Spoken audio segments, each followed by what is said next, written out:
Dans ce dernier chapitre, nous allons parler d'OpenStack Cola Ansible. Véritable méthode incontournable de nos jours pour déployer sereinement OpenStack de façon customisée. Mais il y a un certain nombre de préalables et concepts que vous devez comprendre. Par le passé, on déployait les applications en utilisant une architecture monolithique, c'est-à-dire l'ensemble des modules était effectivement codé en un même langage de programmation. L'application du coup était rigide, difficilement évolutive, difficilement scalable. Du coup, les choses ont changé. On a dit, il faudrait que chaque personne soit libre de développer le module qui l'intéresse avec le langage de programmation qui l'intéresse. Ainsi, chaque professionnel du coup pouvait réaliser la tâche de la meilleure des façons. Ensuite, on a demandé que les modules puissent être interopérables, c'est-à-dire qu'ils puissent échanger entre eux via des API. Donc ça veut dire que chaque module est devenu indépendant, il est réutilisable, il est scalable, et tout cela permet de faciliter l'évolutivité et le dynamisme des applications de nos jours. Donc, lorsque cela a été créé, ça a donc posé les bases des architectures microservices. Grâce notamment à ces architectures microservices-là, on a vu naître plein d'outils tels que Docker et Kubernetes permettant d'opérer et d'orchestrer tout cela. Et si vous remarquez bien, OpenStack répond effectivement à ces besoins de microservices. Si on revient sur le schéma d'OpenStack qu'on a vu précédemment, vous allez bien remarquer que OpenStack se divise effectivement en petits microservices. Et les microservices discutent entre eux via des API. Ça, c'est la partie microservices. Maintenant, pour le déploiement de ces microservices-là, on a pensé à l'automatisation. Et donc, la méthode actuellement utilisée pour l'automatisation au niveau de l'orchestration du déploiement et de la finalisation de la configuration de l'installation, c'est Ansible qui est le must. Ça veut dire qu'on a deux procédés. Architecture microservice et déploiement automatique avec configuration qui va bien. Et qu'est-ce que ces deux éléments-là vont donner? Ça va donner lieu à Cola Ansible. Donc, Cola Ansible, c'est un projet qui est également géré par la communauté OpenStack, dont le but, c'est de déployer automatiquement OpenStack grâce à des conteneurs Docker en utilisant Ansible pour la partie automatisation. Il est constitué de plusieurs éléments. Vous avez GitHub. GitHub qui va contenir le code nécessaire au déploiement de vos applications, notamment les Dockerfiles, les playbooks, les fichiers de configuration. Vous avez ensuite le deploy node. Le deploy node, c'est lui qui va du coup héberger Docker, Ansible et tout ce qui est lié effectivement à Python. Donc c'est lui qui va en fait télécharger votre code, builder les images si nécessaire et lancer du coup les commandes Ansible pour le déploiement de vos conteneurs sur les différents nœuds. Ensuite, on a le Docker Registry qui va permettre de stocker nos images ou alors récupérer des images préexistantes. Parce qu'on peut déjà utiliser ce que la communauté propose. Et si vous connaissez un peu Docker, n'hésitez pas à aller regarder le Docker Hub de Cola. Vous allez voir qu'il y a plein d'images déjà buildées pour chacun des microservices d'OpenStack. Ensuite, le déploiement va donc se passer sur différents types de nœuds. Vous avez les compute nodes, donc ceux qui sont là pour exécuter les machines virtuelles. Le control plane, qui contient l'ensemble des API et bien sûr qui peut être mis en haute disponibilité. Et le storage node, qui contient tous les services, microservices liés à la partie stockage. Donc Cinder, Ceph, tout ce que vous voulez. Et maintenant, la bonne pratique demande à ce que chaque service, on va le dire ainsi, soit en fait dédié à un réseau.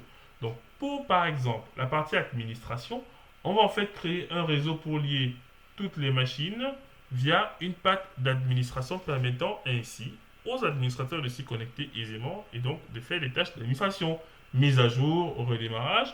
On aura également une interface dédiée pour la partie API, donc interaction avec les API des services OpenStack, un réseau dédié à la partie stockage et un réseau dédié à la partie OBB Network. Voilà, et storage et data network ici. Donc ça veut dire qu'on va tout faire pour isoler en réalité les différents usages que feront les services OpenStack pour ne pas surcharger le trafic. Ce n'est pas conseillé d'envoyer tout le trafic sur un même réseau. Non, généralement en environnement de production, il y aura une différence entre ces différents environnements. Donc, Cola Ansible vient donc répondre à ce besoin d'automatiser le déploiement d'OpenStack qui était réellement une tâche extrêmement ardue. Parce qu'il ne se contente pas que de déployer, il permet aussi de mettre à jour, d'opérer en réalité jour après jour votre infrastructure de façon automatique avec une traçabilité jamais vue. Donc, les target nodes représentent les nœuds où l'application sera déployée. Voilà. Et là, on a le deployment node, on a GitHub qui contient le code et on a registré. Donc, en fait, c'est ça qui permet effectivement de mieux comprendre Cola Ansible en ayant compris qu'il faut, prendre avantage du fait qu'OpenStack a été développé sous forme de microservices et donc de containeriser ces microservices à l'aide de Docker. Et pour le déploiement et la configuration, d'utiliser un outil tel que Ansible qui est agentless. Vous devez être à même de bien comprendre l'ensemble de ces composants, c'est en fait pour mieux cerner le rôle de Cola.